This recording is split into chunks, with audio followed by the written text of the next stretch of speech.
Okay, now let me break down the story so that you all can understand how it started. Nedu. The truth about Honest Bunch. When I go that podcast that time. Let me confess to you what Nedu Wazobia did to me 2021 when I begged him to shoot this kit with me. Affecting you somehow, but you might not show it. Maybe you're feeling guilty that he has lost his job or something. And I'm not also sending this first message to rejoice that he has lost it, but I just want to share my own experience with Nedu. In the wake of the recent controversy surrounding media personality Chinedu Emmanuel, popularly known as Nedu Wazobia, and social media influencer and critic Very Dark Man, several celebrities have come forward to share their own experiences with Nedu and their perspective regarding the whole controversy. The first person that has drawn a lot of attention and sympathy from the Nigerian population is Lucky Udu, a content creator who recounted a distressing interaction between himself and Nedu during a challenging period in his life when his platform faced significant criticism due to some loose comments made by another content creator popularly known as GehGeh. Lucky Udu explained that due to the comments made by GehGeh, his brand image was affected, which caused him to lose many brand deals, as many people were now unwilling to appear on his platform due to the stigma that GehGeh's comments were beginning to have on his brand. In the voice note that Lucky Udu sent to Very Dark Man, he said that in an attempt to clear his brand's image, his manager reached out to Nedu and the Honest Bunch podcast due to their large social media following, so that they could give him an opportunity to clear the misconception that GehGeh had put on his brand and put his brand in a better perspective for Nigerians. Unfortunately, according to Lucky Udu, when he was put on a one-on-one call with Nedu, the conversation took a very humiliating turn for him, as according to him, Nedu belittled his work and told him that the only thing he could do for him was to allow him the opportunity to appear on the podcast alongside GehGeh so that they could debate on the value of his brand, an offer that he considered to be insulting given that he had put so much work in building his brand. He politely declined the offer, which made Nedu to make very hurtful remarks to him. He went ahead to explain to Very Dark Man that Nedu's remarks at the time negatively impacted his self-esteem, which was already low due to all that he was going through at the time. Hi bro, good morning. How's your night? Hope you're doing well. How's your health too? So I'm sending this voice message because of the issue going on between you and Nedu. Recently we've just seen that he was asked to resign from Honest Bunch podcast, and I can see a lot of Nigerians are very emotional about it. So I'm not trying to add more fire to the existing fire. It's possible that this is something that might be affecting you somehow, but you might not show it. Maybe you're feeling guilty that he has lost his job or something. And I'm not also sending this first message to rejoice that he has lost it, but I just want to share my own experience with Nedu. You remember that period where people were saying if Lucky Udu posts your own, don't go? You know, it was a very challenging period for me because I lost a lot of business opportunities. Brands did not want to identify with my brand, and a lot of people that were supposed to come for my interview did not want to come at that time because of how people perceived them. So it was a really challenging period. And then my manager was trying to see if there's something he could do. So he said, okay, if we can go to Honest Bunch podcast to clarify and talk in details, maybe people have a very good perspective of what my platform is doing, because Nigerians know how to joke and catch crews. So that was a good idea, and eventually he told me Nedu wanted to speak to me. I was very happy about it. So we got on a call. I greeted him. He responded, and immediately what he just said is he doesn't know me. He has never seen my content before. That it's somebody else from the podcast that has seen it, but he does not know me from anywhere, and he doesn't care about anything that I do. That he just wants to go direct to the point. He saw what that guy GehGeh was saying about my platform, and then he went through the platform and just saw a couple of videos. What he can say is that everything that guy said is entirely true. I said, why would he say it's true? I mean, my platform has been helping people. There's nobody who has come on my platform and ended up in a worse situation than they were before. No, we've helped people with millions of naira, with so many opportunities that they did not imagine they would even find. But he said that that's not true, that he doesn't even care. My platform is not doing anything for anybody. That I should just humble myself, that he's inviting me to the podcast. I should just enter the next available flight and come to Lagos. That is a once in a life opportunity. And before he changes his mind, that GehGeh is already on his way to Lagos, and GehGeh, he'll be interviewing GehGeh, but he wants me to also come there to use the opportunity and join GehGeh to also talk about my platform. I should challenge GehGeh on the show. And I told him, thank you for the offer, but I think that's not something I want to do, to be on the same space with that guy, because if I should do that, it means I'm encouraging bad behavior. Any young person will just wake up one day and start insulting somebody, thinking that will grant them a chance to also be in that same space where they can debate who is right and who is wrong, something like that. So I think that's wrong. And I also respect the people who come to my show, my guests, so much that I would not want to do something like that. So if that's the only opportunity he wants to offer me, because he has intention to interview GehGeh, but he just wants me to come there, that I would rather pass on it. And I appreciate the fact that he has been in the industry for so long and everything. But he spoke to me rudely. He said so many things that I cannot even mention. At the end of the day, he told me I should make sure this conversation does not get into anybody's ear. That he's just trying to help me, that I'm supposed to, whether he said I'm proud of something, that I'm supposed to humble myself. I'm supposed to bury my face in shame and come to the podcast and come clear the air. Then after the phone conversation we had that day, the last thing he said was I should make sure I never discuss the conversation that I had with him with anybody. That if he ever hears that I do something like that, that he's not even going to tell me what he's going to do, but I should trust that. I think he said something about, he said I'm not going to like him. I can't remember if he tried to brag that he's one of the persons that holds this industry. I don't even, I can't really remember exactly everything he said anyways. But that period was just a moment that I was dealing with a lot of things. So another person who came out to speak was Saida Boj, who had initially been dragged into this saga by a very dark man when he exposed the rude comments that Nedu had to say about her when she came on his podcast. In her video, she did not only call out Nedu, but also included all the hosts of the Honest Bunch podcast and the entire Glitch Africa team, calling them dishonest for editing her interview with them in a way that made her say something that she really did not say. She went ahead to dare them to come out and debunk her if what she was saying was a lie.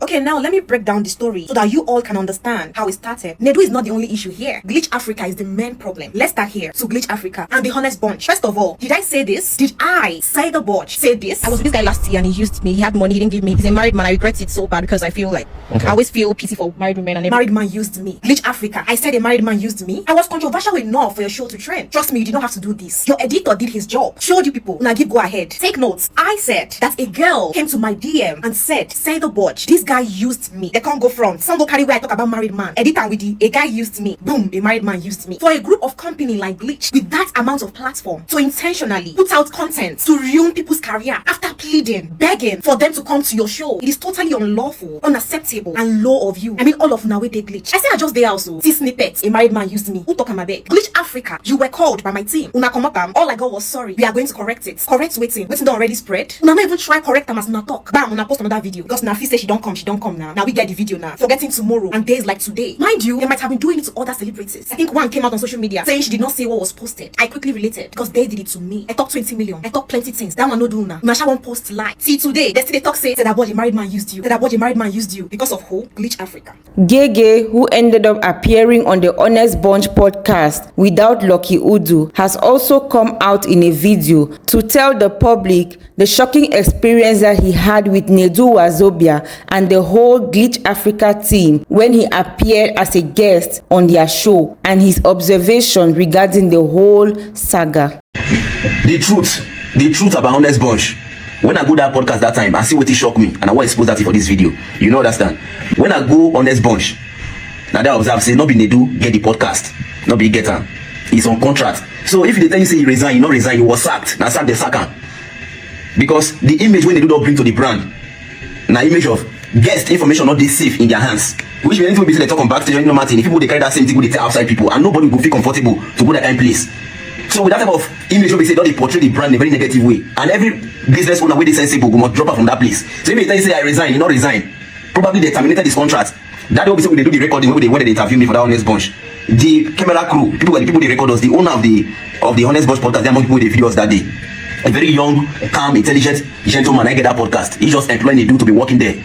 You know understand? So now the reason why I'm a financial expert, I tell every business owner say, not the two they associate your brand with some kind for one particular with one personality for a very long period of time. That's not good. Now that's a mistake. People in Nigeria they make now with Ebuka. If Ebuka do something, we say we not pray for bad. We say it can't happen like the way very dark man don't tarnish the green image now. If Ebuka face that same thing, it will affect Big Brother. So associating your brand with one particular personality for a very long period of time is not really good like that. Because any small thing now, any small thing issue between you and that person get issue will affect. I know the pre-make honest bunch will survive this thing will happen to them. I'm not sure that platform will exist again. I'm a financial expert, which I tell you, I don't wish them bad. You know understand? Now, many people they say the podcast is scripted. Nah lie. Everything for that place, they don't script anything. The only problem we honest bunch get, if they watch this video and if I don't see the platform will still exist, maybe they work on this one and they tell them now. And that's not really their fault. The average Nigerian, they focus on negativity and controversy. And honest bunch they know because on the same platform they say they're open to make money. At the end of the day, they open this platform. People watch the video on YouTube to make money. That's their purpose. Their number one purpose is to make money on a business be. So that they capitalize on negativity, controversy, drama to get engagement. So when you go that place, I mean they interview with now I'm a financial expert. I go that place. Instead, may they focus on the positive side of my job. They don't go focus on the positive side. They go focus on drama so they go on, the controversy, stupid questions. And it's not their fault because the average Nigerian person not they interested in quality information will go feel better their life. They're interested in controversy, bass boost. Now why you go invite people like them Saida Boj go there? People like the Blessed CEO, people say that they controversial on social media. But you go see people like them, Dr. Stephen Akita, where they do very well. We get a lot to offer. They're not going to interview those people. Even they will interview them, those people will pay them before they will interview them. Now the country will find ourselves. Not be honest bunch fault. Now because in the average Nigerian they focus on negativity. You know that. Although most celebrities who had something to say about their interactions with Nedu spoke from a negative angle, Chukwueze Odinaka, popularly known as Mama Uka, unlike the others, only had glowing remarks to make about Nedu. In his video, he said how he owed his success to Nedu, praising Nedu for holding his hands through the corridors of the entertainment industry and guiding him on how to make money on Facebook and other social media platforms. He apologized to the general public who expected him to say something negative about the social media personality, saying that his experience with Nedu has been nothing short of a blessing and he felt like this was the right time to speak about it. Let me confess to you what Nedu Wazobia did to me 2021 when I begged him to shoot this kit with me. I think this is the right time for me to speak because everybody is coming out to say their encounter with Nedu, and I also had an encounter with Nedu 2021 when I came to Lagos. So it was a hard time for me actually. I did not have money with me, but then I was trending like massively, mamuka everywhere. So I was in the East. I did not have information on making money with your content and all these things. I was just doing it for fun. I like making comedies, and so when I went to Lagos 2021, Nedu was one of the people I reached out to. Like, I know he's from Enugu, and I was like, he might be of help to me. I reached out to him. He said yes, he knows me, that he watches my content. I think he said like 3 of my content that he has seen before, and he really likes my content, that I should come to that Wazobia FM arena. So I went there, and after the program, he came out. Then he was using one big pickup. It's not Hilos actually, I don't know that brand, but the car is very big. I don't know that, I've forgotten that, but I think he was advertising for that company then. So when he saw me and my manager, I was looking so tattered, and I did not have money. I was just doing content for fun. So when he saw me, he speak in Igbo. So one day, and that is why are you looking like this? I say, how am I looking? But I don't even know that I was not like I was not packaged and all these things. I know wear good things. So now like, am I not looking good? And he just laughed. I said, okay, that he has so many things to tell me about the industry and all these things. So I said, okay. So after that day, I think the next day or so, he called me and we made a video together. I was like kind of trying to make him tell me the things he said he's going to tell me about the industry. So like 2 weeks after we have even posted the video, he sat me down and educated me on how to become a successful content creator in Lagos. So it was Nedu actually that linked me up to so many celebrities that I was able to meet then. It was Nedu actually that gave me the numbers. It was Nedu that made the contact for me. It was Nedu actually that made big changes in my life. It was Nedu that even asked me about my Facebook, why am I not making money? And I told him I don't know, they make money with Facebook. That time I already had 1.7 million followers or so, 2021. And I did not even know about monetization. I have not even heard about it. Not like I have not heard about it. So he told me that I need to get my page monetized. Nedu actually played a very big role in my career. So I'm sorry to disappoint you guys, but I know you were waiting for bad news or bad things that Nedu did to me. So at the end of the day, instead of shooting this kit with me, Nedu did not stop there. After doing this kit, Nedu taught me so many things that changed my life for good and helped me start making money from online content. But Nedu helped my career a lot without coming out to say it. He has never bragged about helping me, or he sent me money in different occasions. He sent me money personally, like he sent me money. I said, okay, hold this one, hold this one. I did not have any bad encounter with Nedu. And Nedu, like unlike what Lucky Udu said, I did not see something like that with Nedu. So to my own side, Nedu is a very good person and he's very supportive, especially when it comes to if you are coming from the East. When you are coming from most of the people you see as celebrity in the East, when they come to Lagos, nobody knows them. Nedu taught me how to rebrand so many things in my career. So, and I'm really grateful to Nedu. No matter what you're going through, it's a matter of time. People cannot bring who is big down just by saying something or bringing bad things. We all do bad things behind the scene. They say you knock person. Who know they knock person? All of us, they knock people. So, what is the big deal there? I know bloggers will not post this one because it's not bad news. So, but I just want to say my mind and my encounter with Nedu. Yeah. Thanks. This whole incident has made many people to realize that you can never really vouch for anybody because you never really know what people are capable of doing. To some people, one person can be very amazing, and to others, the person can be the very devil that we fear outside. So be careful how you trust people, and be careful the kind of image that you want people to have about you. Thank you so much for watching up to this point. We look forward to reading your thoughts in the comment section. Kindly let us know which revelation shocked you the most, which encounter with Nedu was more jaw-dropping. Were you aware that the entertainment industry had so much drama going on behind the scenes? We look forward to reading your thoughts. See you in the next video. Bye.